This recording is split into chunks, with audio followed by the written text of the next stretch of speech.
Today on this old rifle, we're going to be looking at another Mossberg that I have, and completely forgot to put this one in the last video, but I guess maybe it was a mental thing that I did it on purpose because this one's in a little bit rough shape. Looking at it here in the pictures, you can really, it doesn't look that bad, but when you look up close at it, it's not really the prettiest rifle that's out there. So what exactly is this Mossberg? Well, this is a model 44US-D.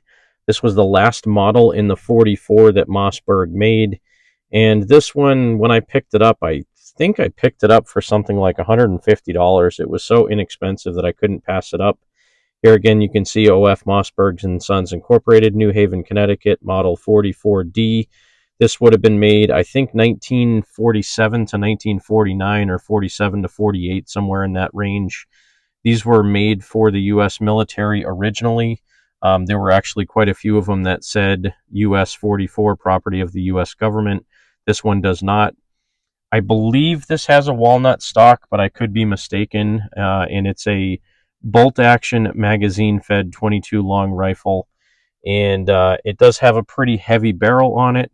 Has a very plain Jane steel butt plate. The wood on this particular gun is actually in pretty nice shape. Has the original fire and safe buttons still in the stock, with the red indicator in the back of the bolt indicating that it's cocked or not. Has a little tiny deflector shield on the bolt, and as we go down that nice heavy barrel, you can see that somewhere along the line, somebody actually painted this with some black spray paint. And they didn't necessarily do a fantastic job on it. All the sights have been removed. There's no scope mount or anything on it. So I think, again, that's why this gun was so cheap. And because it was so cheap and somebody did, again, a kind of crappy job on this painting it, I figured it was worth doing a little bit of refinishing work on it and making it a nice shooting gun. This looks like it was a replacement magazine. The bluing on it is very good, and it actually had the little screw-in piece in the bottom that would make it work with 22 shorts. But this particular gun is rated for 22 long rifle. The shroud that's on the bolt is quite loose. I think the screws are actually too long, and that's why it wobbles around quite a bit. So I've done quite a bit of looking at this gun. I've taken it apart once or twice already, and if you look inside, a lot of the components look like they were either very lightly used or like new replacement parts that haven't been used. Some of the parts you can see wear on, but others you can't. The firing pin and everything inside this actually looks to be in pretty good shape. And some things that almost kind of make me think that this gun was just pieced together from random parts and pieces. As I take it apart here, I got the barrel out, and again, the fact that the entire barrel and the chamber, everything has been spray painted, lends me to believe that this might have been like a parts kit that somebody threw a barrel and a receiver, and it didn't have good bluing on it, and they just thought maybe they could make a little bit more money off it if they spray painted it.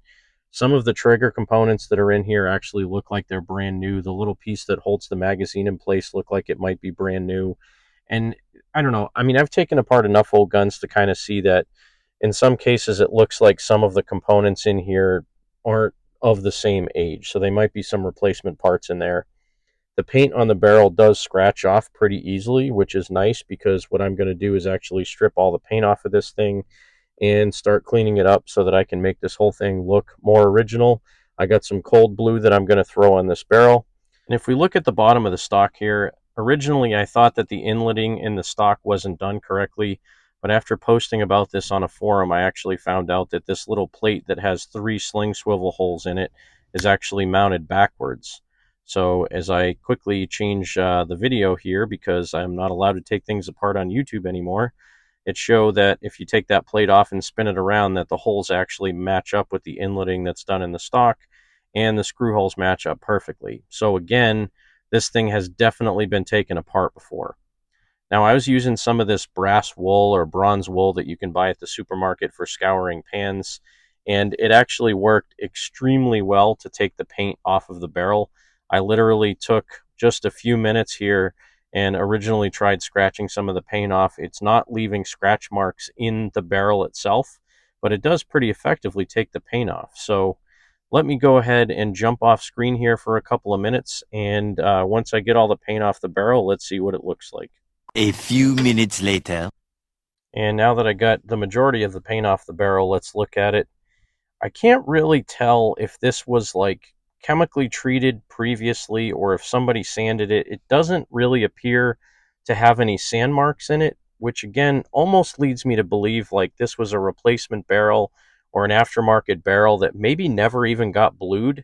I mean, this looks like white metal to me, like it's just raw steel that was never really blued, or if it was, somebody chemically stripped it all off. It doesn't look like they sanded this previously. So, in previous videos that I did, like my Model 17 shotgun, where I reblued that barrel, I'm going to use the same process where basically you take some steel wool, you clean it with steel wool and some rubbing alcohol or acetone to take all the chemicals off of it.